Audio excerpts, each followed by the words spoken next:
Hi, today we are back with topic of types of parenting styles. Last time हमने video में BEd के second year के subject gender school और society का topic किया था ओवरव्यू ऑफ पेरेंटिंग स्टाइल्स। आज हम कर रहे हैं टाइप्स ऑफ पेरेंटिंग स्टाइल्स। चलिए, पेरेंटिंग स्टाइल्स होते कितने हैं? चार टाइप्स के होते हैं। साइकोलॉजी में हमारे four major recognized parenting styles हैं, जो कि हैं authoritative parenting, authoritarian parenting, permissive parenting, uninvolved parenting. Uninvolved parenting को हम निग्लेक्टफुल पेरेंटिंग भी बोलते हैं। तो इसके बारे में एक एक करके अच्छे से पढ़ लेते हैं। अथॉरिटेटिव पेरेंटिंग में क्या होता है? इस स्टाइल में पेरेंट्स जो हैं अपने रूल्स और गाइडलाइंस जो एस्टैब्लिश करते हैं बच्चों के लिए, वो उन्हें पेरेंट्स जो है बच्चों को अच्छे से समझाते हैं कि ये रूल्स हैं, ये गाइडलाइंस हैं और आपको इन्हें फॉलो करना है। मतलब अपनी एक्सपेक्टेशंस क्लियरली बताते हैं और ओपन कम्युनिकेशन करते हैं। मतलब कि एनवायरनमेंट जो है डेमोक्रेटिक रहता है, बातचीत करने के लिए ओपन रहता है। ऐसा नहीं कि पेरेंट्स ने अपनी बात कर दी और बात खत्म। वो बच्चों की बात सुनने के लिए भी ऐसा माहौल बनाते हैं, क्रिएट करते हैं कि बातचीत वाला माहौल क्रिएट हो, डेमोक्रेटिक एनवायरनमेंट क्रिएट हो। आगे इसके पॉइंट्स पढ़ते हैं स्पेसिफिक। इसमें है असर्टिव पेरेंट्स होते हैं। असर्टिव मतलब अपनी बात अच्छे से रखते हैं, एकदम डायरेक्ट होके रखते हैं, लेकिन इंट्रूसिव नहीं होते, रिस्ट्रिक्टिव नहीं होते, बहुत ज्यादा रिस्ट्रिक्शंस नहीं लगाते हैं। और फिर सेकंड पॉइंट में लिखा है कि रिस्पॉन्सिव होते हैं पेरेंट्स बच्चों के प्रति। बच्चे कुछ पूछ रहे हैं, बच्चे कुछ बता रहे हैं, तो उनके प्रति रिस्पॉन्सिव रहते हैं, नर्चरिंग होते हैं, फॉरगिविंग होते हैं अपनी अप्रोच में। ठीक है। होता क्या है कि अगर कुछ बच्चे ने ऐसा किया भी है कि रूल ब्रेक किया, तो पनिशमेंट नहीं देते, पनिशिंग मोड में नहीं जाते, फॉरगिविंग अप्रोच रहती है उनकी अथॉरिटेटिव पेरेंटिंग स्टाइल में। फिर क्या होता है कि ये पेरेंटिंग स्टाइल से में जो है काफी सारी इंडिविजुअल प्रैक्टिसेस हो सकती हैं। It's a package of individual practices. कैसे? मतलब अब ये नहीं है कि सर्टेन हम एक चीज को प्रैक्टिस बोले तो वही अथॉरिटेटिव पेरेंटिंग कहलाएगा। एग्जाम्पल के तौर पे आपको समझाने के लिए, मान लो मैं एक पेरेंट हूँ और मैंने ये एक प्रैक्टिस अपना रखी है कि मुझे अपने बच्चे के लिए 1 घंटा उसको पढ़ाई में असिस्ट करना है और फिर उसको पार्क खेलने के लिए जाने देना है। तो I will establish this rule, expectations and open communication with my child। देखो, अभी 1 घंटा मैं आपके साथ आपके होमवर्क में असिस्ट करती हूँ और उसके बाद आप पार्क खेलने जा सकते हो अपने फ्रेंड्स के साथ। तो ये एक टाइप का प्रैक्टिस हो गया। अब दूसरा पेरेंट ये कह सकता है कि देखो, तुम अपना होमवर्क 1 घंटे तक अभी कंप्लीट कर लो और फिर आप और मैं, हम दोनों एक साथ पार्क जाकर टाइम स्पेंड करके आएंगे, खेल के आएंगे। तो इसमें हम ये नहीं कह सकते कि ये पेरेंट सेट ठीक है या वो पेरेंट सेट ठीक है। ये एक इंडिविजुअल प्रैक्टिस है जो किस पे निर्धारित है, किस पे डिपेंडेंट है? एक ऐसे स्टाइल पे जो रूल्स, गाइडलाइन, एक्सपेक्टेशंस और ओपन कम्युनिकेशन और नर्चरिंग मोड को अपना के मिला जुला के इंडिविजुअल प्रैक्टिसेस हैं जो इस पेरेंटिंग स्टाइल का हिस्सा बनती हैं। ठीक है। नेक्स्ट पॉइंट है कि इस टाइप का पेरेंटिंग स्टाइल जो है किस टाइप के बच्चे प्रोड्यूस करता है? इंडिपेंडेंट बच्चे, सोशली रिस्पॉन्सिबल। आई मीन जो बच्चे होते हैं they turn into independent individuals, they become socially responsible, they become achievement minded and they are well adjusted people in the society।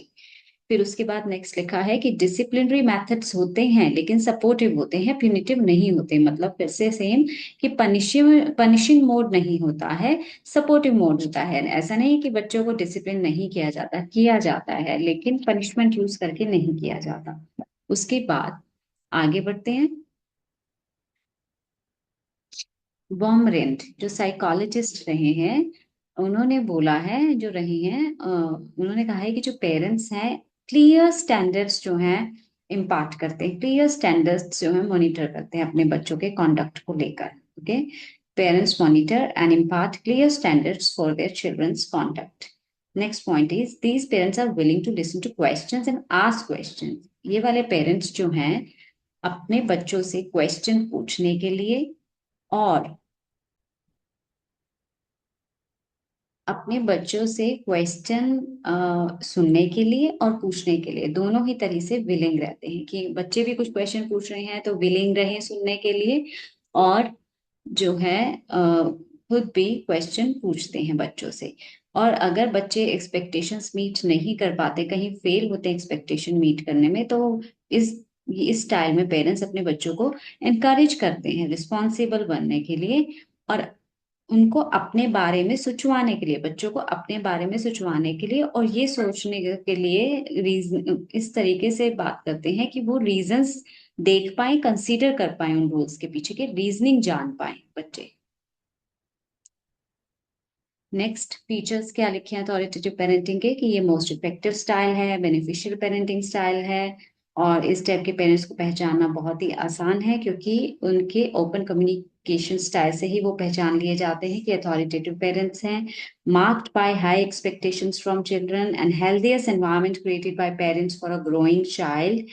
Next point is consequently, kids tend to be well behaved, emotionally healthy, and socially adapt, self regulated, and cooperative, also well accomplished at school। मतलब कि इस type में parenting style से बच्चे कैसे निकलते हैं, well behaved होते हैं, इमोशनली स्ट्रांग रहते हैं, और अपना स्कूल पे भी अकम्पलिशमेंट्स करते हैं, कोऑपरेटिव रहते हैं, हेल्पफुल होते हैं, सोशली अडेप्ट रहते हैं।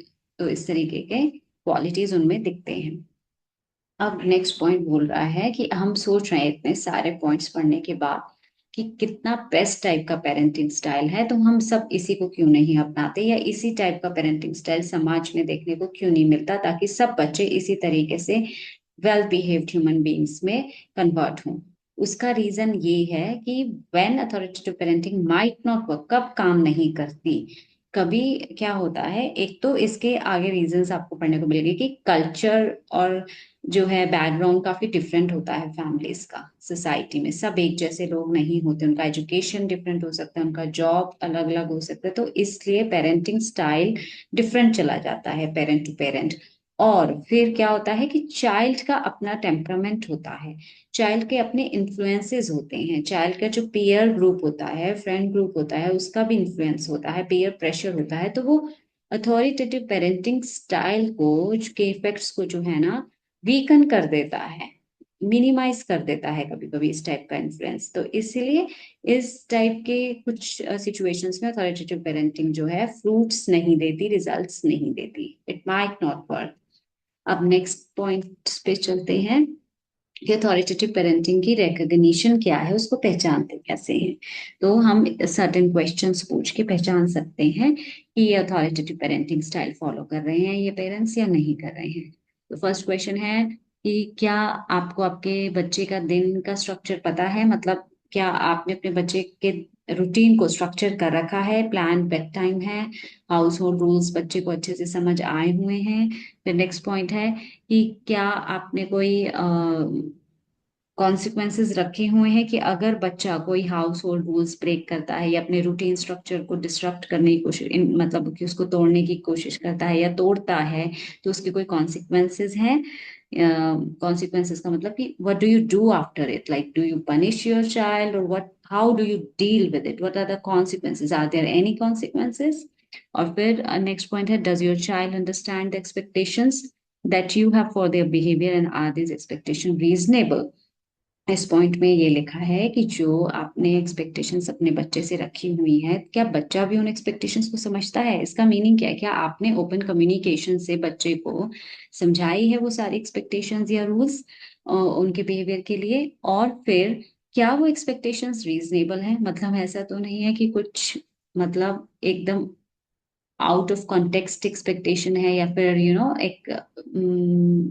एक हद से बाहर एक्सपेक्टेशन है, रीजनेबल होनी चाहिए, मतलब रीजनेबल है, ऐसा क्वेश्चन में पूछ सकते हैं। फिर है कि आपका कम्युनिकेशन स्टाइल बच्चे के साथ कैसा है, हेल्दी है, ओपन है, क्या बच्चा बहुत इजी कन्वीनियंट फील करता है आपके पास आकर बात करने के लिए, और डर नहीं लगता उसे किसी उसे इस तरीके का फियर नहीं होता कि कोई जजमेंट होगा या कोई नेगेटिव कॉन्सिक्वेंस निकल सकता है मेरे इस क्वेश्चन पूछने का। तो इस टाइप का क्या कम्युनिकेशन स्टाइल ओपन है आपका आपके बच्चे के साथ।